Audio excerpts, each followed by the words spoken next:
Good morning and welcome back to my channel. So today I'm going to do a little get ready with me while we talk about why I love solo traveling, how I got into it, how it's changed me as a person, and all of that. So first I'm going to start by using these Geisha tools. So I got it from Vanity Planet. I woke up an hour ago, so I'm trying to get all of these puffiness off of my face. But yeah, so I started solo traveling when I graduated college. So my first ever trip was actually to Europe, and I went to 7 different countries. So I went to the UK, I went to Paris, I went to Germany, Italy, Switzerland, and the Netherlands. So that was all part of the trip. And that trip was incredible. Like, I cannot recommend solo traveling enough. And I talk about it so much on my page, but I feel like people think that like I am like overhyping it when like it actually is worth the hype. So now I'm moving on to my makeup for the day. The reason why I had gone that trip in the first place, so I went with a travel group, and they're called, what are they called? Top Deck. So I went with them years ago, and again, this was right after college. So I graduated college, and then a week later I just got on the flight and I went to the trip. And when I originally booked the trip, I didn't tell anyone that I had booked it, because what happened was I had been thinking about going to Europe for such a long time and doing like a Europe extravaganza, like Euro summer type of trip for a while. But the reason that I hadn't done it was because I didn't have anyone to go with. So around, I think, December or like Thanksgiving of my senior year in college, I started to ask my friends like, hey, would you want to do this after college? Would you want to do this after you graduate, blah, blah, blah. And everyone was like, yeah, let's do it. You know how it goes. Like when you ask someone like, oh, we should go here. And everyone's like, yeah, that looks great. Like they like hyping you up and everybody's just like so excited about it. And then, and this is how it always happens, as soon as it gets time to actually pay for the trip, everyone's like, well, I don't really know, and they started to back out. So that started happening around Christmas break. And I was like, listen, I have the money to go on this trip. And again, it was like a group trip where I didn't have to do a lot of planning. But the reason I say I was solo is because I spent half of the trip by myself, because I didn't hang out with other people that were also on the trip, which I wanted to do that. Like I wasn't like really trying to be, buddied up with somebody for the entirety or for the duration of the trip, because it was a 3-week trip. Anywho, people started to drop out, and I was like, all right, whatever. And then New Year's came around, and everyone has like the after Christmas sales. And I was signed up for that travel group's email, but I hadn't actually signed up for the trip. So I was on their email list, and I was like, I would love to do this. I just don't know if I really want to make the jump just quite yet. And I got this email one day about their like post-Christmas sale, and they were offering like 20 or 30% off or something if you booked before the new year. And I was like, bet, I'm doing it. So I booked the trip, and I didn't tell anybody that I booked it. And I had that trip booked for months. Like it got to the point where I actually forgot that I even had booked the trip, because I didn't say anything to anyone about it. I was just like, nobody wanted to go, so I'm just going to take the leap and do it myself. And best decision I've ever made. It wasn't until, I want to say, spring break that I told my parents that like, oh, by the way, I'm going to Europe after I graduate. And I don't think they actually believed me. They were like, who are you going with? And I'm like, oh, I'm going on a group trip. It's like through this travel organization. I saw them online, and they were like, okay, India. And that was all I said about it. I wasn't like looking for anyone's approval at that point, because for one thing, I already paid my money. So if my money hasn't paid, I'm getting on that flight. But they, I think, forgot about it, because it wasn't until the week before my graduation. So I had my graduation, I believe it was like May 10th or May 12th, one of those two. And the week before, I was packing. I was packing not to move out of my apartment, but I was packing to go on the trip. And I remember my mom calling me one day, and she was like, what are you doing? And I'm like, oh, I'm shopping because I have to pack. And she was like, pack for what? And I was like, for Europe. And she was like, what? And I was like, remember I told you I'm going to Europe? And she was like, huh? And I'm like, yeah, I'm going on that trip that I was telling you about. And she was like, what? And I was like, yeah, my flight is next week, like after graduation. So again, at that point, it was already settled and done with. And I love that I did that, because I didn't have time for anyone to convince me not to go. And I think that's what holds a lot of people back, is they'll be like, all right, I'm just going myself. And then they never actually book it, because they ask for everyone else's opinion outside of themselves. Like they're like looking for other people to be like, yeah, go do it. But like, you just need to go by yourself. Like, don't even tell anybody, just book the flight and be out. So when I booked that trip, like I said, it was a group trip. I was the only person that I knew when I got on the trip. And it was also an Australian-based company. So that didn't really mean much, other than the fact that most people that were on the trip were Australian. So they had those they had the Australian accents. It was really funny. And I think there was like 2 other people out of our group of 30 that were from the United States. But other than that, like I didn't really know anyone. I didn't also like mesh with people all that well. Like it wasn't a bad thing. Like there were times where I did hang out with people that I did like on the trip, but there were other times where people were doing activities that I didn't want to do, and I was like, you know what, I was go off by myself. And I will say this was the second time that I had been to Europe. So my first trip ever to Europe was actually to Spain, and that was when I was a freshman in college. So I was kind of used to navigating like public transportation. I was used to being in a foreign country, being around people who didn't speak, English, or whose main language wasn't English or whatever. So I was fine with it. Like I was comfortable with being on my own. And every time that we went to a new location, I would just ask people like, what are you doing? And if they were doing something that I wanted to do, then I would go with them. And if not, I would go by myself. So half the trip was really solo. So anywho, after that, I was hooked onto solo traveling, and I have done it ever since. Now, I will say I do vlog a lot of my travels here on YouTube, so you guys can definitely watch those vlogs of different destinations that I've gone to. I have also gone on some girls' trips since I started solo traveling, and there's just nothing like solo traveling. For one thing, you obviously get to do whatever it is that you want to do. Like there are some days that I just want to sit in the hotel and just chill. That's it. It's so different. People be like, well, you can just sit at home. Sitting in a hotel and just relaxing, it hits so different than you sitting on your couch at home.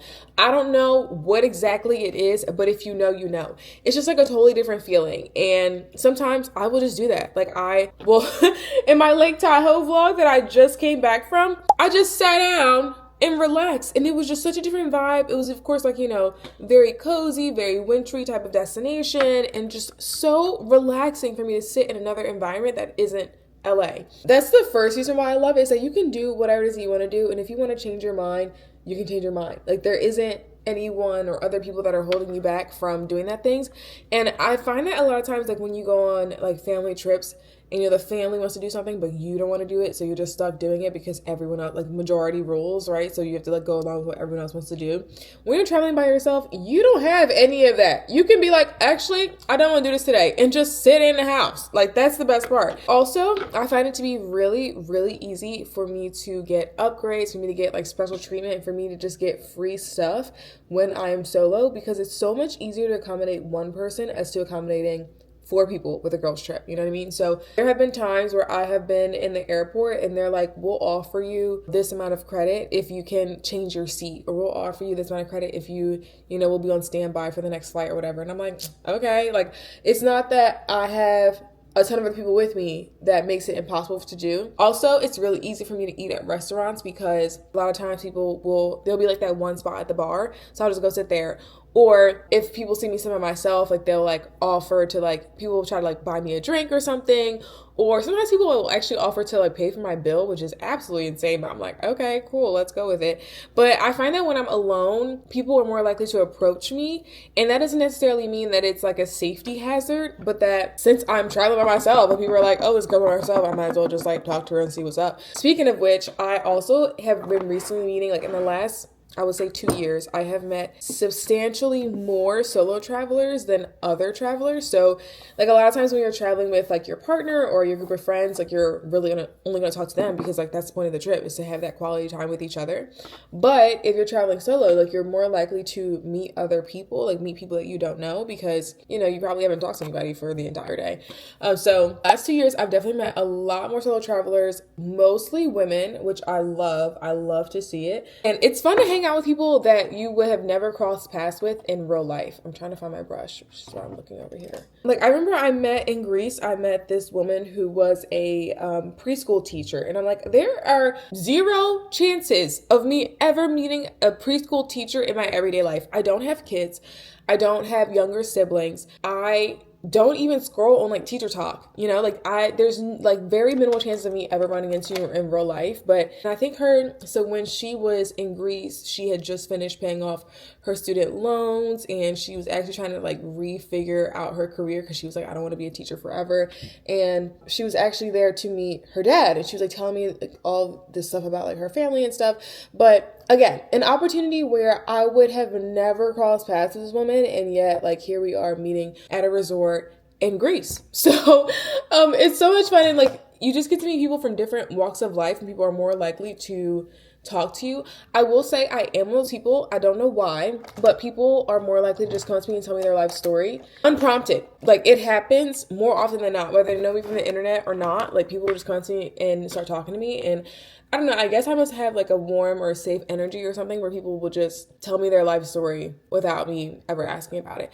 But anywho, another thing that I really love about solo traveling though is that I have definitely built my confidence and trust within myself while being a solo traveler. Like, there is no other feeling of knowing that you can take care of yourself if need be. Like, I can problem solve my way out of an issue if I needed to. I haven't been in a bunch of situations where like my safety has been at risk, because if I were, then I wouldn't continue to do it. But I will say that at times where like it gets hard, because it does get hard, like there is no one else for you to rely on. Like, an example is when I was in Switzerland. When was I was in Switzerland almost 2 years ago, and I was sick. So I just come off of the Black Ski trip, and I was supposed to be staying in Switzerland for a day, and I was going to be flying to Paris. I was sick as a dog. Oh, I couldn't get out of bed. I slept the entire day, and I slept on a Saturday. And the reason why I remember is because in Europe, the pharmacies are closed on Sundays. So I had no energy. Like, I couldn't even think straight. I couldn't see straight. I don't even know how I made it to my hotel. But I checked into my hotel, and I slept in that bed the entire day. I didn't wake up until the next day, until Sunday morning. And I went to the receptionist, and I said, "Are there any pharmacies open?"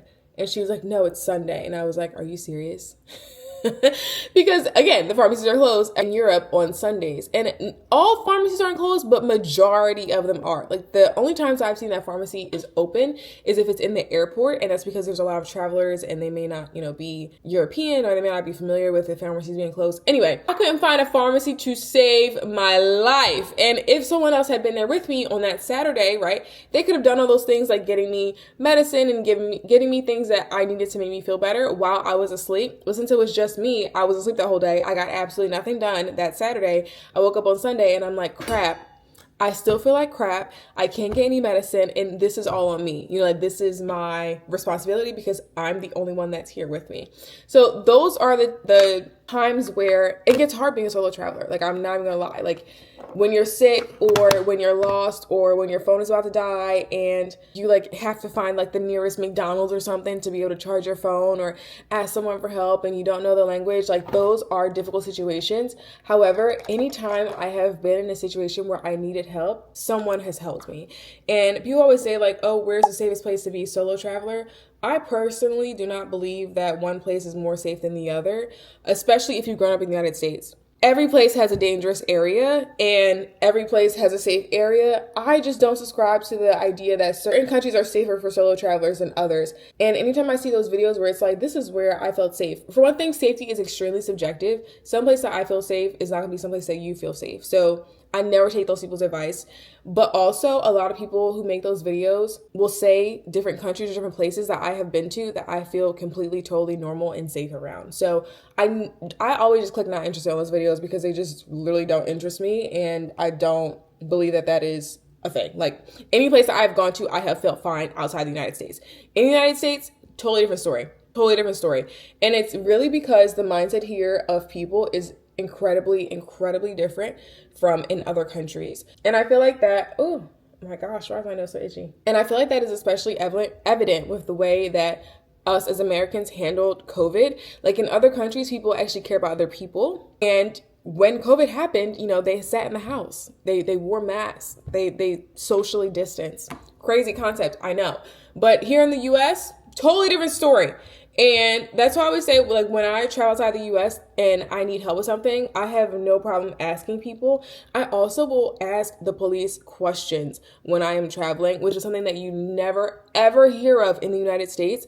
But it is the only time where I would actually use the police as a service. And sometimes they help, sometimes they don't. So it's not like, they're like the most helpful at the other states.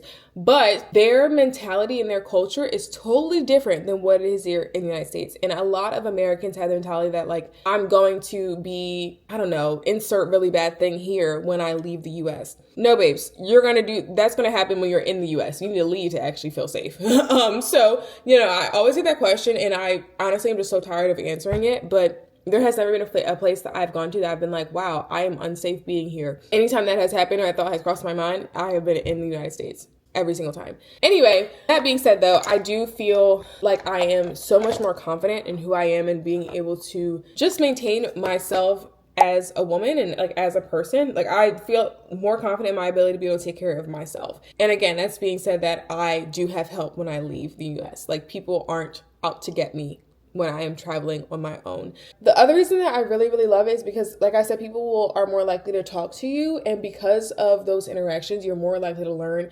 about the culture, about like the everyday life, about all the things that you wouldn't really hear or talk about or have access to if you were in a group. So a lot of times when people go on these like group trips, like they'll take you on a bunch of tours, you'll do all the touristy stuff and everything, but you don't necessarily get the full feel of the place, of the city, of the culture. And a lot of times I get those interactions when I am like at a restaurant or and someone sees me eating by myself, or when I am like walking, you know, in a store, or when I'm like waiting in line or something and I just end up like chit-chatting with somebody. They will tell me like what it is like from their perspective to live there, and I just get like a much more residential experience as opposed to being a part of a group tour. Now, it's not to say that the group tours are bad, because I really do like group tours. I think they are a really efficient way to spend your money when you are traveling and when you are on a time crunch. So like if you're someone who has a full-time job and you still want to go to, let's say, Turkey, but you know you only have, 7 days because you have to get back to work, right? Like having a group tour is so much more efficient because you have the tour guide. They're going to take you from place to place. You don't have to plan anything yourself to do all those things with someone else. Like they like literally guide you the entire way. I feel like solo traveling is much more exploratory in that you don't have a set schedule unless you sign yourself up for a set schedule, which I typically don't.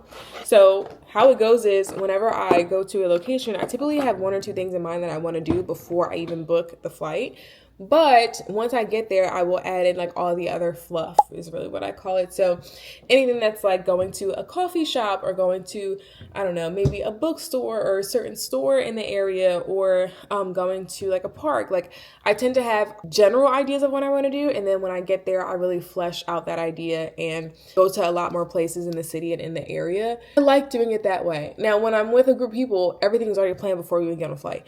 I'm not wasting any time waiting on anybody to get dressed or to take a shower. But like, if you move slow, you can't travel with me. I don't be bothered. I can't do it. So when I'm by myself, it's less about efficiency, because again, like when I travel with people, it's much more about efficiency and like getting to the places and doing the things. But when I'm by myself, it's about enjoying the time that I have there and the culture. And sometimes that just means sitting in my apartment, like I said, or sitting in my hotel room. You don't always have to do something to enjoy the place that you're at and the place that, I don't know, you're relaxing in. Like another destination where I just completely sat down and it was the best time ever was when I was in Cappadocia, Turkey. Oh my gosh, it was so much fun. I rested that entire trip. I think I was there for 5 days and it was so nice just to relax, not do anything. I did do some things on the vlog, so you guys can watch that vlog too.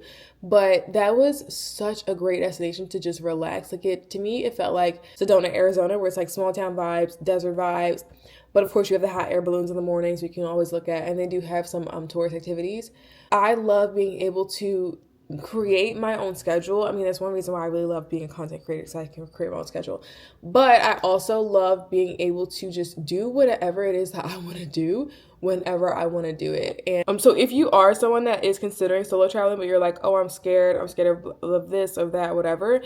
For one thing, if you do not have a great sense of direction and you consistently rely on other people to take you and bring you places, solo traveling is not going to be for you, because again, you are on your own. Like it is you versus you this whole trip. So if you are someone that you don't think you can handle yourself in everyday life in another country, don't do it. Or you can start by traveling somewhere in the United States. And again, United States is a big asterisk. It depends on where you go for sure. But like if there's a city in the United States that you want to go to and you want to try out solo traveling, don't go to a random foreign country you don't know the language. Instead, go to someplace in the US where you know English and you can get around seemingly okay and handle yourself well. I think people always try to start out with like something like a big destination, like, oh, I took a solo trip to Bali, blah, blah. Girl, if you've never been in Asia, if you've never been across the world, if you've never been on a flight that long and then you go by yourself and then you're there by yourself for a few weeks, it's probably not going to be a great idea. Just saying, like just throwing that out there. Solo traveling is not for everyone, especially if you're someone that is just like codependent. And you know if you're codependent. Now, I don't need to explain that to you. You know if you're codependent or not. But the one thing that typically turns people off is trying to decide what to do. And that is really based on whatever your interests are. So if you're someone who really enjoys, I don't know, like the culture, right? Then you're probably someone who wants to go to museums, or you want to go to bookstores, or you want to go to different like history tours or something. But if you're, a beach girl and you just want to relax by yourself and, have a good time, then like just go to the beach or find like a beach club, which beach clubs are actually really interesting to go to by yourself because people are less likely to look for people solo at a beach club or like at a club type area. I personally don't club. I don't drink. I don't smoke. I don't party. So that's something that I do when I do travel. However, I have gone to a beach club by myself, like just to like go for the day. And it's interesting because people will talk to you, like couples are more likely to talk to you as opposed to like groups of friends.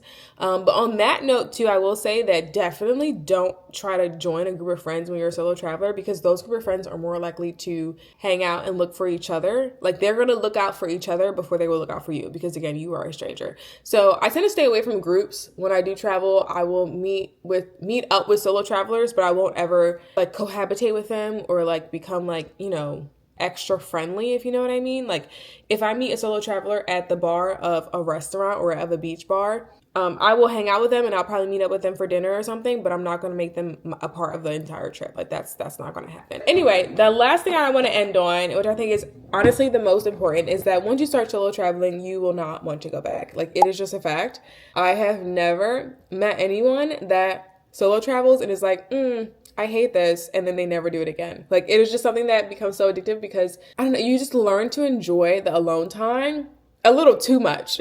Like especially if you travel with your family or with friends or with like a super dramatic friend group or something. When you're by yourself and you're traveling, you just realize like how much more peaceful it is, and it becomes not even a guilty pleasure, but just like something that you thoroughly enjoy and want to continue doing. So hopefully this video was helpful for you. This is, oh wait, I gotta get my finishing spray. This is the finished look for the day, but I will see you guys in the next video. Bye.